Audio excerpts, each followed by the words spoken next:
Oh my God, you don't understand. Ira's got to film this. Here.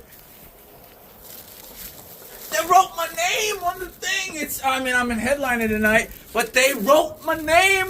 All right, Wooden Legs, thank you. Start doing your job extra good. So I'm back out. Woo! Woo! Keep it on right forward, everyone. Outstanding. Tallest man in the room by far. Please keep your applause going for our headliner for this evening, Mr. John Stunner.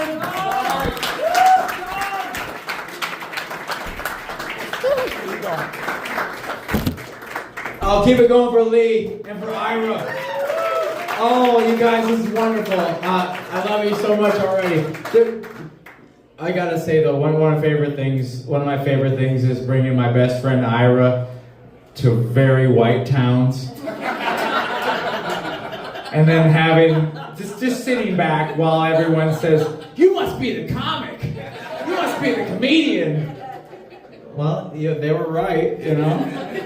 No, you guys are wonderful. Thank you for coming out tonight. Thank you to Sean and to Wooden Legs, to Lee fucking crushing it. We didn't have a host last night. Ira just came up here like, we're starting.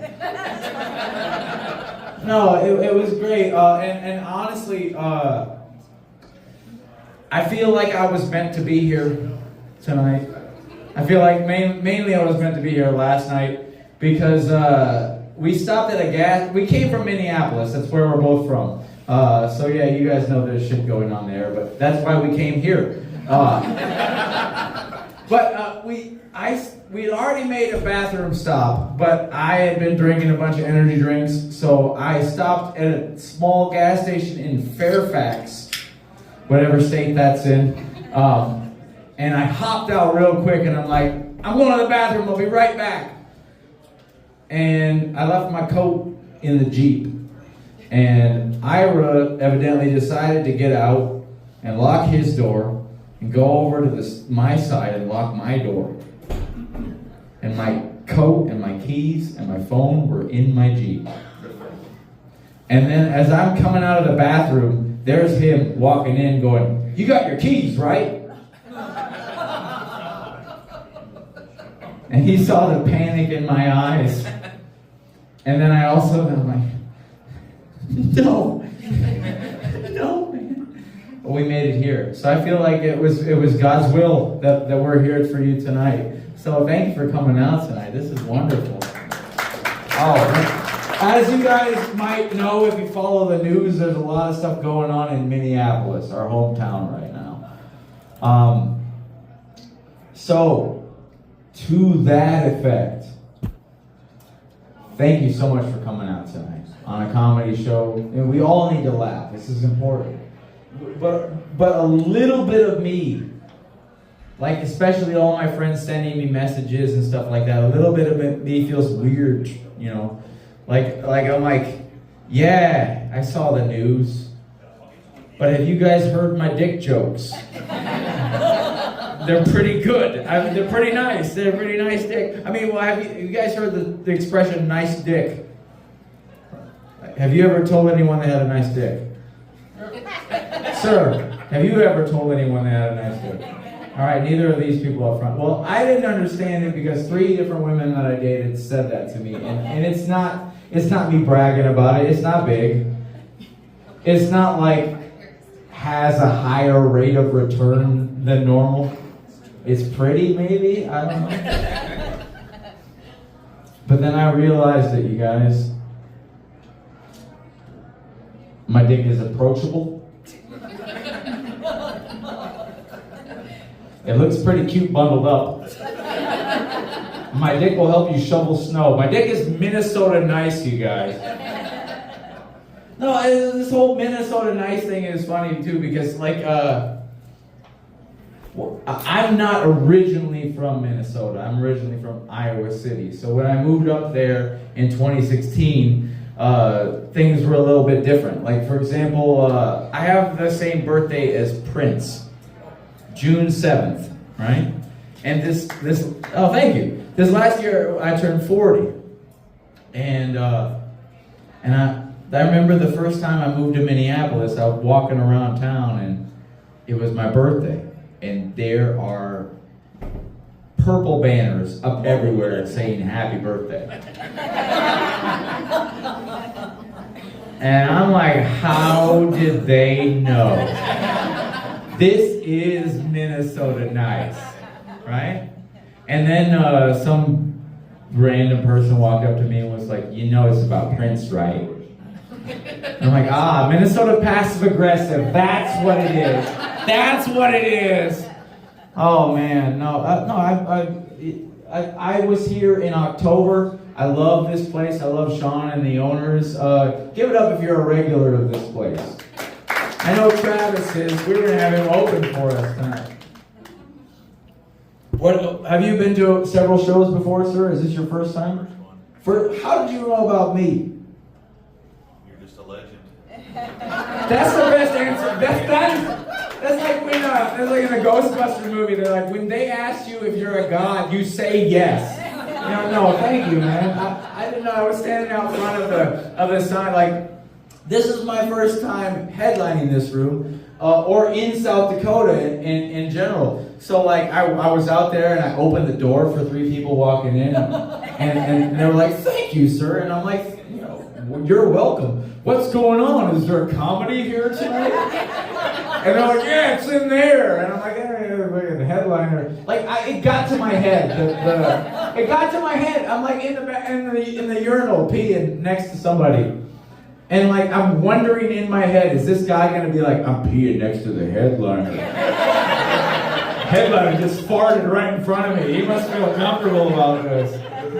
No, it's good. I'm happy to be here. I love this place. I love the owner, Sean, and his family was here. I performed in front of his parents, who are, not my age. I remember dropping the first F word and being like, I got him now. No, it's good. No, this is the wrong side of my set. Well, you guys have heard a little bit about my dick. So how about a little bit about me? I'm a boxing trainer. That's my day job. That's my go-to. Comedy it pays not as well. I've been boxing for 21 years. Doing my job just keeps me relatively in shape. And I get to make my own hours. I get paid to punch children, you guys. It's pretty great. Nobody, don't get me wrong. I don't want to hurt kids. I hope none of you want to go home and hurt kids. But how often do you want to hit them? I get paid to do that. And then their parents thank me. It's wonderful. It's really good, And, I already said I turned 40, but I thought that, training, boxing, and looking the way that I do, I'm not doing too bad for 40. And right when I said that, I got a hemorrhoid. Yeah, and I called my girlfriend, I'm like, babe, and she's like, what's up, babe? I'm at the grocery store, and I'm like, perfect. Could you give me some Preparation H? And she's like, oh, is your butthole sore, baby? And I'm like, yeah, I need it. And she's like, all right, well, I'm going to be home in a little bit. And I'm like, I'm going to be gone to a show, but I'll get it when I get back. And when I got back, the Preparation H was sitting on the counter with a Post-it on it that said, John's Wounded Butthole Paste. And I'm like, I'm going to get ahead of this, right? I took a picture of it. I posted it on Facebook. I'm like, yeah, my butthole's wounded. I learned something about men and women that day. Women, I generally think you're better than us. But when it came to my hemorrhoids, you did not care. Every single woman that interacted with that post, it was a laugh react. One woman commented 3 laugh emojis. Every one of the guys were like, dude, I've been there before. I know what it's like. I had to have 3 surgeries on my asshole. I'm like, it's a little too much, but guys, you can say what you want about us. We're mongrels. We're base. but we care about one another's buttholes. Am I right, sir? Hell yeah, put it up. Can you say that same thing about your friend Cheryl? Right? Oh man, so I am a boxing trainer, and when I was coaching the other day, I saw a woman was walking on the sidewalk in front of our gym, had full workout gear, had a headband on, had like a smart watch on, walking backwards. The first thing I thought was, is this one of these like new weight loss trends? If you walk backwards, you walk the weight off twice as fast, and you reverse your aging. You rewind your odometer. I don't know. I've been around so much of the shit. Do you guys remember the shake weight? Does anyone still use the shake weight? Do you remember? This one's a little bit more obscure, but do you remember the belly buzzer? Sit back, watch whatever television show you like. Strap this electro device on your stomach. It will zap your abs into fitness while you do whatever. That didn't work either. I'm old enough to remember Wow chips. They're potato chips made from olestra oil. Who remember these? Shows a hand. Right? They tasted exactly the same. They tasted the same. And they had zero fat. And all of the major potato chip companies picked them up. Doritos, oh, that's corn chips. But, they got it too. They had Doritos, nacho cheese, Wow chips. They had Pringles, Wow chips. They had it all. And then, like for a summer, everyone was eating them. And then people's asses started leaking. This is not false. My comedy is based on truth. No, like seriously, our asses started leaking. But what did we do? It was the 90s. We're different people. We're stronger. We didn't recall that. We just put a warning label on them. It said on the bags of these potato chips, caution, may cause anal leakage. But we ate that anyway. Just a little bit, right? It's okay. But I was a very small lad when I was eating those Wow chips. And then when I was, when I was a really small kid, I used to sell painted rocks. Has anyone ever done this? I've asked 4,200 crowds that. No one has ever raised their hand. No, when I was a kid, so I'm 6 years old, it's 1991. We gathered stones from my garden, my parents' garden. I painted ladybugs and butterflies and dragons and stuff like that on them, throw them in my red wagon, wheel them around the neighborhood and sold them. My dad even set me up with a sales pitch. He was like, tell these people these are hand-painted by local artists using high-grade enamel paints. I was like, hell yeah, I'm a little salesman. I made $37 the first day. In 1991. At 6. And then my buddy introduced me to rap music. And I was listening to a song by Tupac. You guys know who Tupac is? I feel like I can say that to any group of white people and they're like, yeah, we do. There was a song called Dear Mama, and there's a line in there where he goes, even though I sell rocks, it feels good putting money in your mailbox. First thing I thought was, what do you mean, even though? What's wrong with selling rocks, man? I've been selling rocks since I was 6. I cut my teeth selling rocks. And why do you give the money to your mom in the mailbox? Just give it to her directly, like I do. And if you're a good boy, she'll give you a rock of your own. No, it's just like a growing up, just like enjoying what was in my field of view and vision and hearing, but not understanding all the innuendo. I remember in middle school, there was a song they were playing in our dance by this band called Next. It was called Too Close. If you're unfamiliar with the song, it goes, dancing real close, real slow. You're making it hard for me. I didn't know he was talking about his dick. I was like dancing up to my guy friends. You're making it hard for me, buddy. I thought it was like, it's hard, these feelings of dancing, you know? I gotta... And then somebody introduced me to Biggie. It was Ira. No, it wasn't Ira.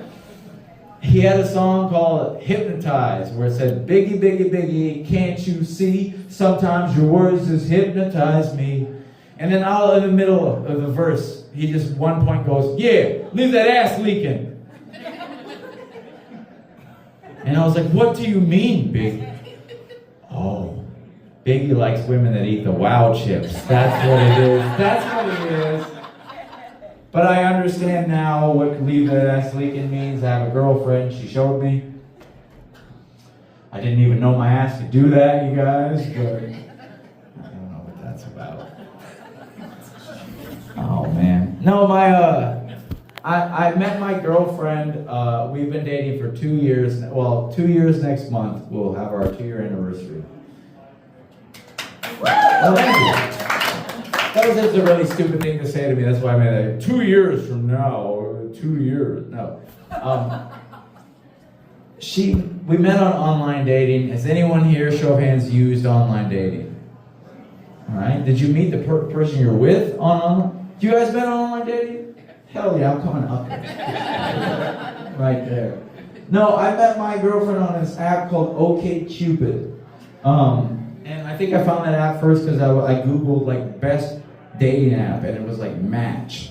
And then I clicked on that, and they wanted money. And I'm like, rewind, Google best free dating app. And I got OkCupid. And they have a feature, like you used to be able to send pictures to women. But we all know why that's not there anymore. So I sent her you could send her one text message, and if you had not matched yet. So I sent her this message, and she read it, and then she checked out my profile, and then she rejected me. Yeah. And then like 3 weeks later, I got a message in my Facebook messenger requests that said, hello, you sent me a message on OkCupid 3 weeks ago, and I read your profile and I thought it was cute, and then I swiped the wrong way. But I remember you host comedy at the Moose, a bar that you said. So I found their page, and then I looked up their comedy page, and I found their comedy page, and then I found a picture of you, and then I looked up what your name was, and I found your page. And then I sent this message to you, and I said, you found me? And 2 years later, so give it up for my stalker girlfriend, you guys. Yeah, she found me. I don't know that I could leave her successfully at this point. No, it was good. She found me. We've been happy. I don't know where I'm going with this. This is all scramble it around, but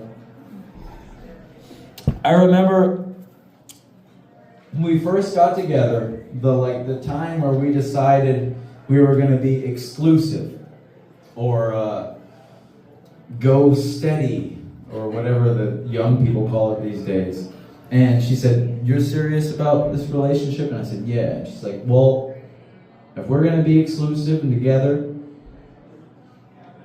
we should go get tested. When's the last time that you got tested? And I said, I should probably get tested. And I went to Planned Parenthood. Who's been there? I love that so much. I really do. It's just like, I went there, like, I'm going for a checkup. I don't have any symptoms or anything like that. I'm not getting an abortion.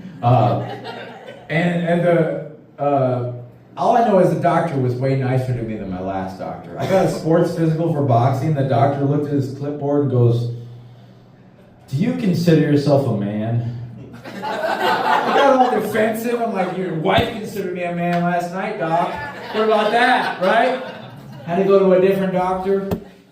And then, but no, they were nice to me. And I had a doctor, and then she had an aide with her, or a doctor's assistant, or whatever that allowed me to have an audience now. So the comic in me is like, I got two people here, this is good. And I realized something about myself. As soon as I'm in front of a couple people and I'm getting laid on a regular basis, I can't help but brag about it. It's just impossible. Now, I mean, why did I have to include this part of my set right now? The doctor was like, so you're here for a checkup. Are you sexually active now? And I said, as of 2 hours ago, doc. Right? Like, why did I have to say that? Why did I have to be that specific? And then she's like, okay, all right, understood. All right, so you have a partner now that you're wanting to do a monogamous relationship. How many partners have you had in the last 3 months? And I said, just the one. And she said, how many partners have you had in the last year? Still just the one, doc. It's been a slow year. Take it easy. Give me a break. I don't have an STD, right?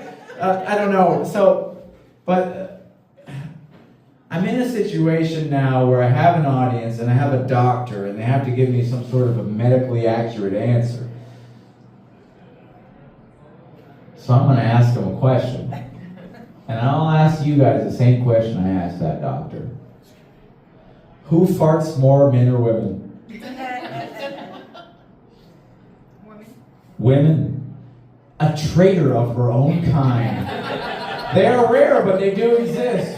She ratted out, you know. You're more likely to believe that. You're like, yeah, we've been hiding it the whole time. You guys don't even know. What do you say, sir? Man, yeah. I've heard it all. I've seen these female traitors before. Usually men will rat themselves out. It was me. No, but the doctor, she looked at me, she laughed, and she said, John, all people fart the same. Which I think is pretty impressive. I think it's pretty impressive for women because I did get some responses from guys that were like, women can't fart, duh. It's like frogs can't burp, women can't fart, it's obvious. But I found out recently, and I would like some of you to help me confirm this. Women, you can fart more ways than one, right?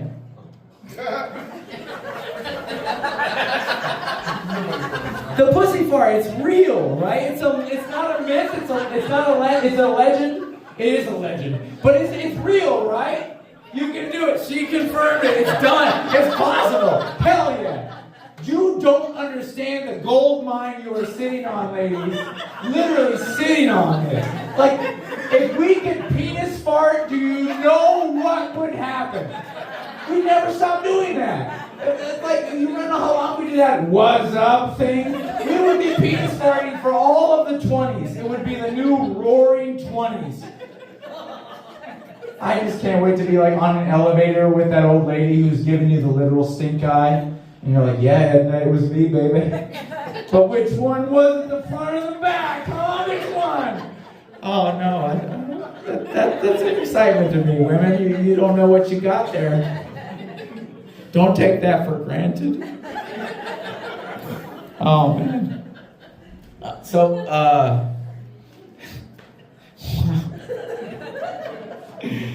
Oh, it's like he moved past the dick jokes and on to the fart jokes and now somehow got to penis farts. This is a very clean set. No, I don't know. Are you guys a couple? Father. You look good, sir. You look good. Give it up for this guy right here. This guy looks good. Yeah. Who's a couple in here? Show me. I'm not going to pick on you. You guys, all right? You both dress blue and white. Fair enough. All right. Sir, how long have you been together? About 5 years. Do you fart in front of her? Yeah. Was there a point where you were like, all right, now I don't care anymore? Or did you always fart? Are you a man of conviction? You're like, I fart from day one on. Say it just happened. Decided it happened? So a lot of people, they say like, that's when you know. That's when you know you love them. And you're comfortable enough to fart in front of them. Well, it's like I try to follow the gentleman's code, as I call it. It's like I don't fart in front of my girlfriend. I will go into the other room before I do it. But it's weird, I'll be like having a conversation with her like this while I'm walking, and be like, hey babe, you know, so like, and then I'll just, did you just fart right now in the middle of talking to me? It's like, yes, technically my ass was on the other side of the doorway, so I farted in a different room. I don't know, it's like, I don't like to fart in front of her. I think it's like gentlemanly. And then I remember this one time, we went to bed together, and I woke up in the morning, and I went to brush my teeth, and in the bathroom, I'm looking at myself in the mirror, brushing my teeth, and I let out this 35-second fart. 35-second fart! Just kept going. I'm not going to do it for 35. You guys can know time. But that really, like, reinforced me. Like, I felt like, my body knew. Like, I went back to the bedroom all excited. I'm like, babe, I just farted for like 45 seconds straight. You gotta pump the numbers up a little bit, make it sound like you're cool. And I'm like, it means to me that my body knew to maintain my gentleman code throughout all the night. Because there's no way that I had those farts built up. That was all of the night's farts in one. And I love you. And she's like, I love you too, babe. And that's really sweet. But you've been farting all night. Like, what? And I started to get like really embarrassed. And she's like, no. She started trying to console me. She's like, it's okay. They didn't even smell. I'm like, why are you smelling them? And she's like, no. It was kind of sweet, you know. Like, I didn't want to wake you. And it kind of had a little harmony to it, you know. Like, I felt like I had my own personal trumpeter all throughout the night. And I don't know. I hope we make it. I hope that I love her very much. I hope that. But either way, I'm going to remember my personal trumpeter for the rest of my life. And this is why I know that women are better people than men. Because if I was there trying to get to sleep and my girlfriend was asleep farting, I would for sure wake her up and be like, go to the other room like a gentleman. All right, we're through the fun stuff.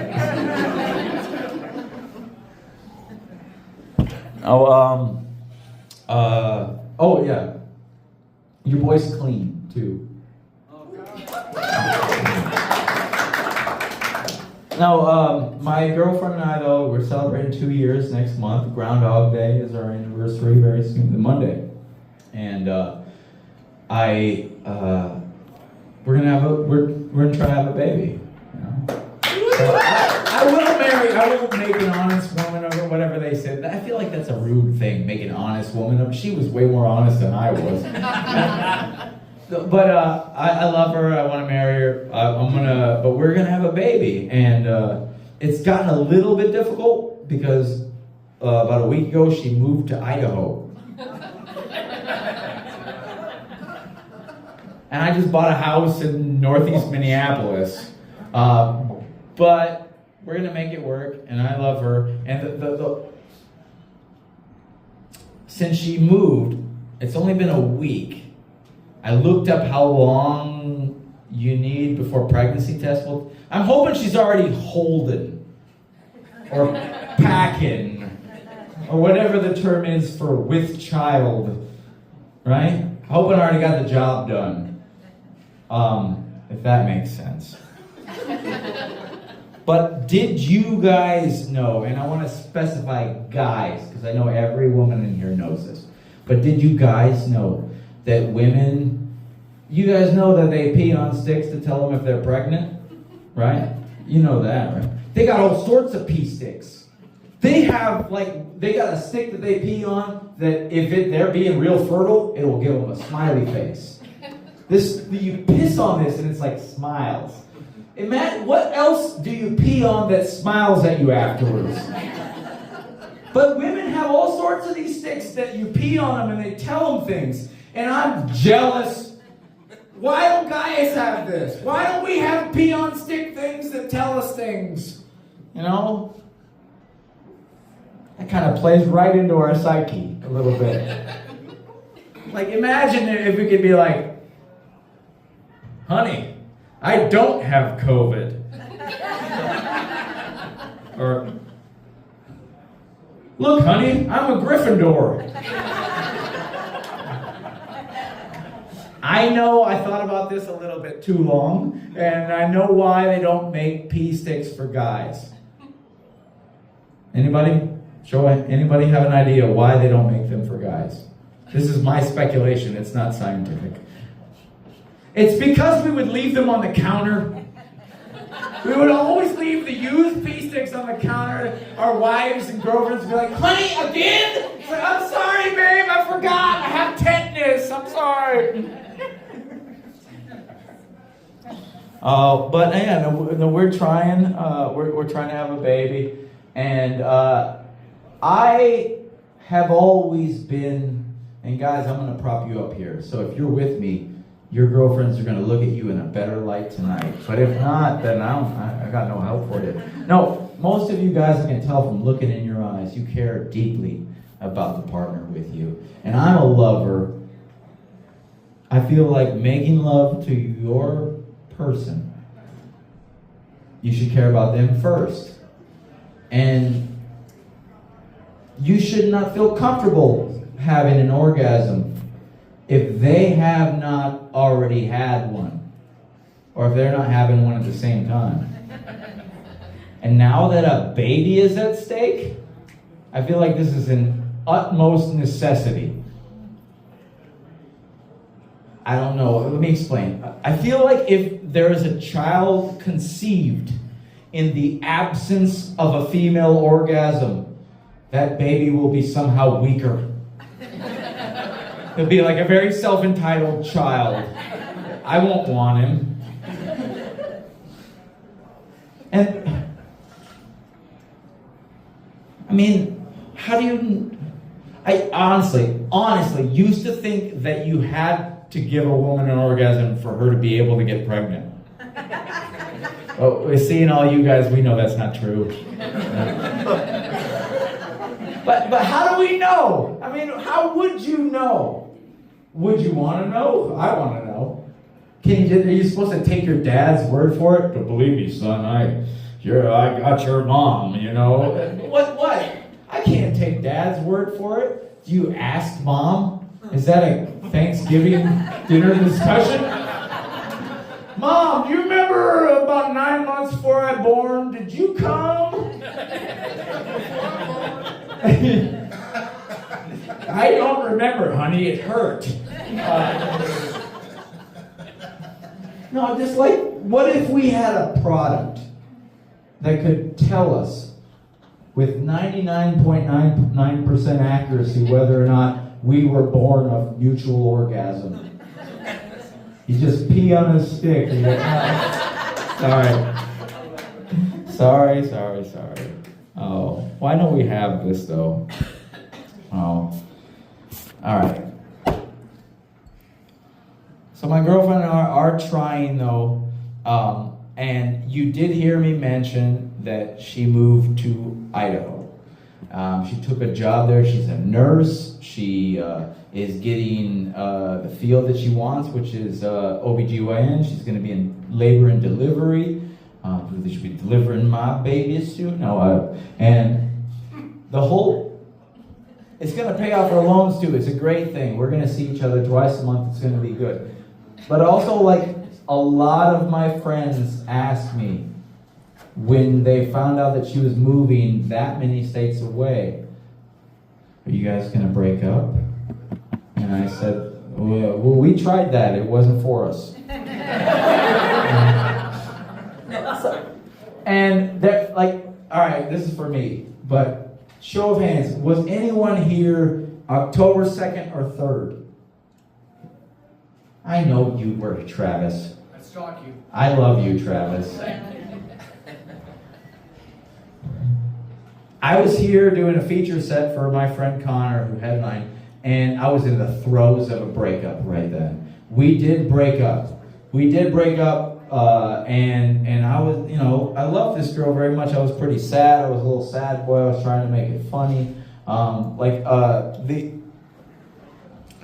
When it happened, I'm like, all right, I got to do things to keep my mind off this, this breakup. So what do I like to do? I'm a very simple person. I like to read signs. Like bumper stickers, favorite thing. Like I saw this baby on board sticker. You got closer, it didn't say that. It said baby up in this bitch. I'm like, I want that. I don't even have a kid. Can I get that? Is that appropriating dad culture? And I just flip the words around. Bitch up in this baby. But it reminded me of, there was this other baby on board sticker. It said baby on board. And you got closer, and then beneath it said, please be patient, new driver. Is the baby driving? No. My very favorite road sign is in Minneapolis, and it just says pump and munch. Big old letters too, pump and munch. It's a gas station, and I got so excited when I saw that sign, I called my mom. I was like, Mom, this is the gas station sign. It says pump and munch. It's wonderful. And she's like, that's nice. Your father preferred come and go.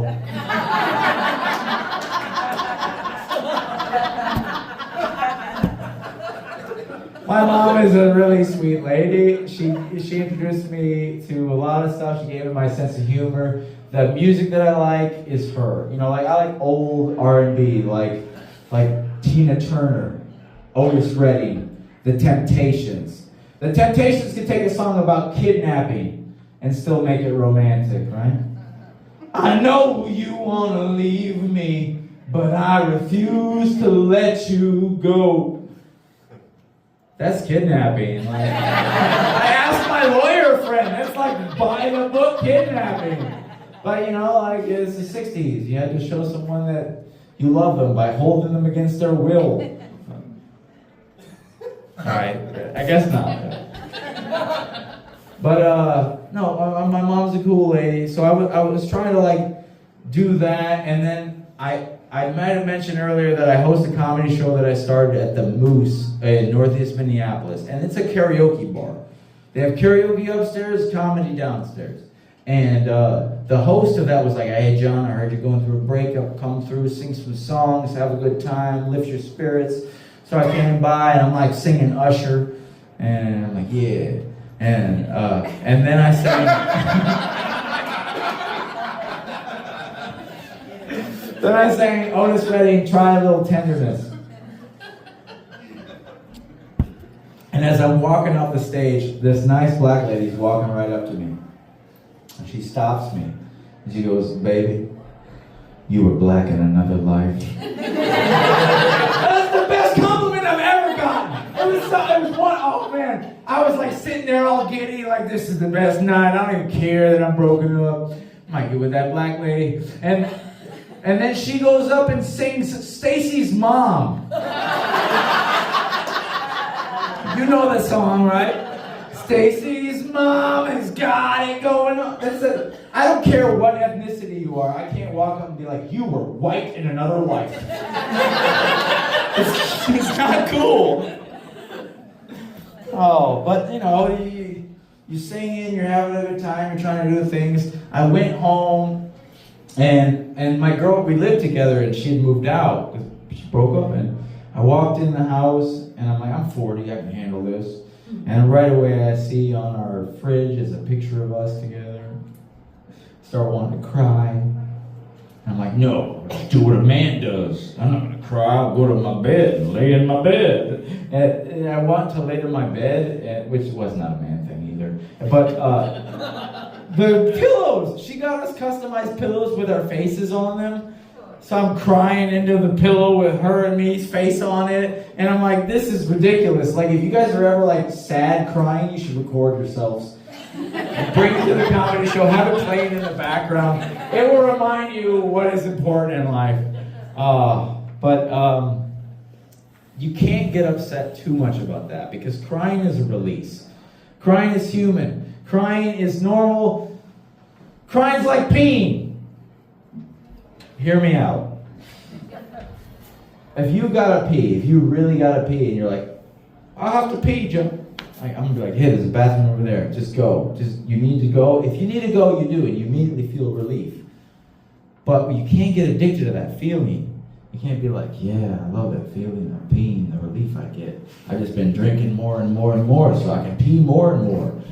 I don't know where I'm going with this. But don't do that. Definitely don't do that. Don't pee that much. But I don't know. I started thinking too about like, I love my girlfriend very much. I got to get her back. And then that little slip popped in my head of like what online dating was like before I met her. You guys ever get that? Where you're like, oh shit, that's a possibility again. Who's used online dating? Aside from this couple here that successfully... You? It's like, it's harder for women. If you're a woman looking for a good guy, you're probably looking for a needle in a haystack. Whereas most guys are looking for a willing haystack. Whoever they can throw it to. Yes, sir, sign me up. But like my mistake when I went on there was I would read the profiles. Like I don't recommend that. Like one girl, she put, I'm an introverted extrovert. What does that mean? I can't put shit like that on there on my profile. Like I got a big dick at heart, ladies. Deep down, you gotta uncover it. It's rolled up. This one girl, her profile was in all caps. It said, my daddy didn't raise a pussy. I was just born with one. I was afraid to unmatch with her. She would show up knocking on my door. My daddy didn't raise a quitter. Come out here and break up with. But it's not all bad. Sometimes you find a winner, like I found my girlfriend. But there was one girl on there. Her profile was very short and sweet. It just said, my favorite food is potatoes, and I'm not really into books. They exist. They do. I don't know. What are we gonna do in these times? We're all trying to find love but I remember hearing this one phrase that said, the best way to get over your ex is to get under your ex. Is that how it goes? Well, I started having sex with my ex. And we're back together now, so give it up for us. My nice dick, right? Maybe it was that. I don't know if it's nice or not. But we're back together, and I love her very much. And the problem, though, too, about me, like, trying to make funny out of everything. I don't know, show of hands, aside from me and Ira, who knows a comic personally? A couple people are like, I used to, they killed themselves. No, it's like everything that I'm telling you is truth. It's part of my life. So like, there's some people that are like, oh, this is a way to vent. Like, no, this is a way for me to make funny of the shit that's hurtful. But if you think about a relationship, oh, where the fuck was I? I don't know. We all go through this. These are the turmoils of life. Love, finding love, all those types of things. And then, but you always have a friend that like has been through worse that you can't bring your shit up to. You know what I mean? Like if you're like, man, my girlfriend left me. So he's like, well, at least you don't have 2 kids and syphilis. There's always somebody that's got it worse, so it's like hard, you can't vent to everybody. It's like, I love my girlfriend, I miss her, you know, and like my mom is my biggest ally and supporter and one of the sweetest people in my life. but like right around the time that I was doing the show here in October, and I was going through a breakup with my girlfriend Cordelia, with Ira. Cordelia! Yep, he says her name better than any of my friends. It's Shakespearean. So my mom was dealing with the loss of her husband. She was married for over 20 years to the love of her life, his name is Larry Bird. Not the basketballer. The guy with the same name who was older than that guy. He was 85, he had a stroke. He died. He was a great dude. I loved him. And he really loved my mom, and she loved him very much. I was very sad for her. And now she lives alone with just this little Westie. I'm worried about my mom. And it's hard to be like, Mom, I'm sad, I'm broken up. She's like, yeah, my husband's dead.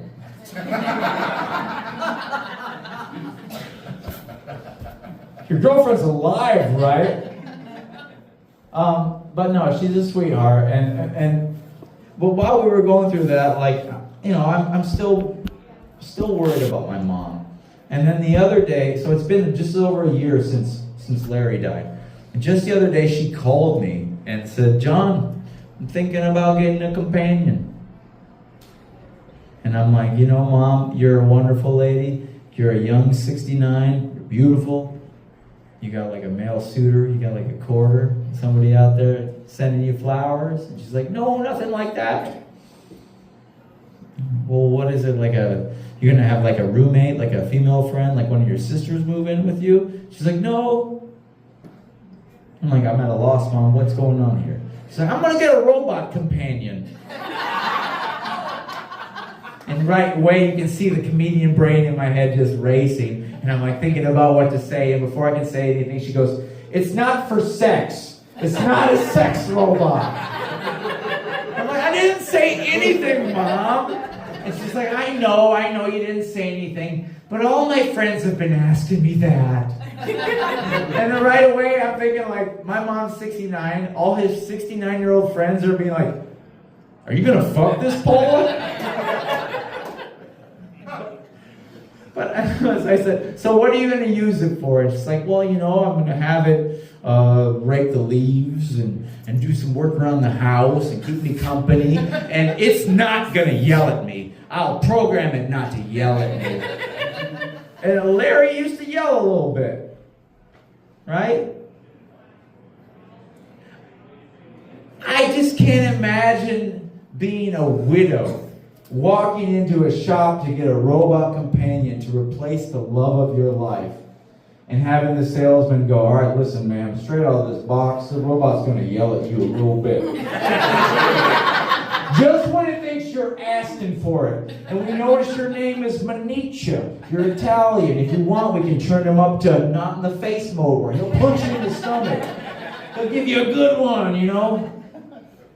I always like talking about robot domestic violence. There's some people that tighten up, but this is a real life possibility. If you and I or anyone or our family members could have robot domestic partners, robot domestic violence calls are going to happen. I want him out! That's the last time! I did not hit her. This is my house too. I don't know why the robot always does the robot in my bed, but no, so, I don't know. So I asked my mom, like, when are you going to get this thing? And she said, well, Elon said I should wait a couple of years. I don't know if you guys have family members who talk to Elon, but she said that in a couple of years, they're supposed to come out with new advancements in the technology. It should get more affordable, hash out some of the bugs, and who knows? A few years, I might fuck it. You know? So yeah, I've yet to meet my robot stepdad. But I'm excited about my girlfriend and I. We're going to see each other next month for our 2-year anniversary. My mom's going to join us. We're going on a trip to Florida. So we're going to get out all this ice shit. Sorry, I mean in Minneapolis, that the ice is a double entendre. But I thought about like, oh, jeez.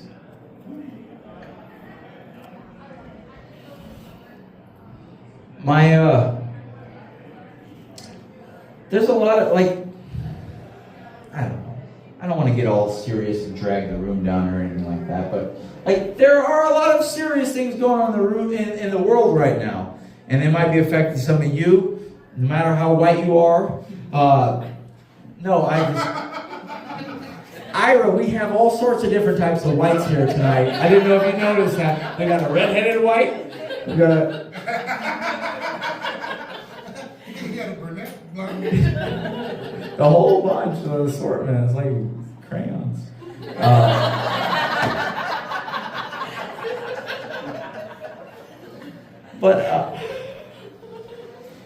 No, I gotta say that I feel for. So on the way here, when I was leaving Minneapolis, before I got on the freeway, there was a homeless guy with a sign. And gotta be honest, first thought in my head was, please don't let me be the one stuck at the light. Please don't let me be the one stuck at the light. And I right there, right in front of him. And he walks up and goes, hey man, can you help out? And I didn't even look at his sign, which I should have, because it said, it's my birthday. And I go, he couldn't see me patting my hands. It was underneath my Jeep windows. But I'm like, I don't have anything. I'm sorry, man. And he goes, it doesn't cost anything to wish me a happy birthday. And he was right. And I was, in that moment, looking at a homeless person on the corner of the road as a receptacle or some sort of change getter instead of a human being and a person that's probably gone through a lot of stuff. And I felt crappy for myself, and I'm like, you know what? You're right. And I was about to wish him a happy birthday, and then the light turned green. I didn't even know this guy. I can't be holding up traffic for some stranger. So I went on.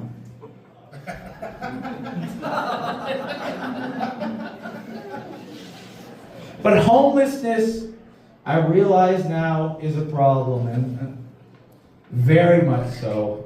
And I want to leave you guys with a little bit of something. Because I don't know if you guys know this or not, but somebody that we all know, who we would never think in these times could be homeless, is. Do you guys know that Kevin Spacey is homeless? Do you know who Kevin Spacey is? He's the House of Cards guy and the alien from K-Pax. He's homeless. He was crying on Piers Morgan, talking about how he did not have a place to live. And I grew up with Kevin Spacey, and I don't know about his dark history, but I know that in America, if Kevin Spacey's homeless, what chance do I have? So I thought about what could I do to try to raise awareness or help this cause. So I wrote a song. It's pretty simple. If you guys want to join along with me after the verse, you can. Goes like this.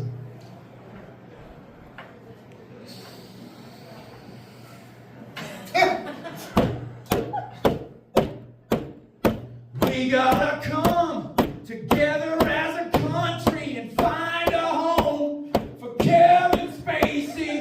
Kevin's alone, without a home in some hotel somewhere. Really nice hotel, actually. We gotta come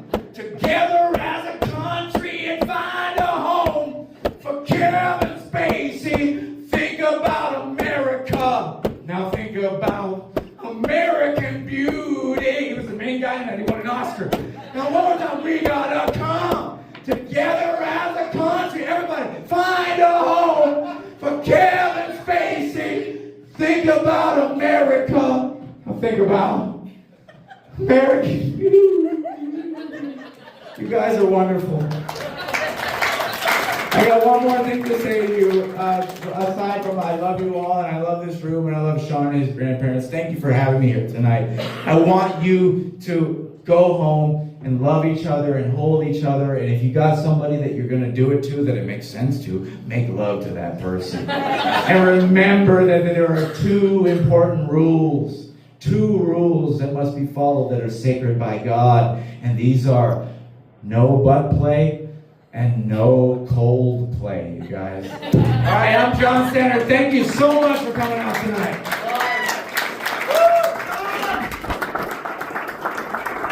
John Standard, everyone. Keep it going. Hour 41 here. And please show some love for Home Team 605 for sponsoring shows like this. Before you go, make sure you stop by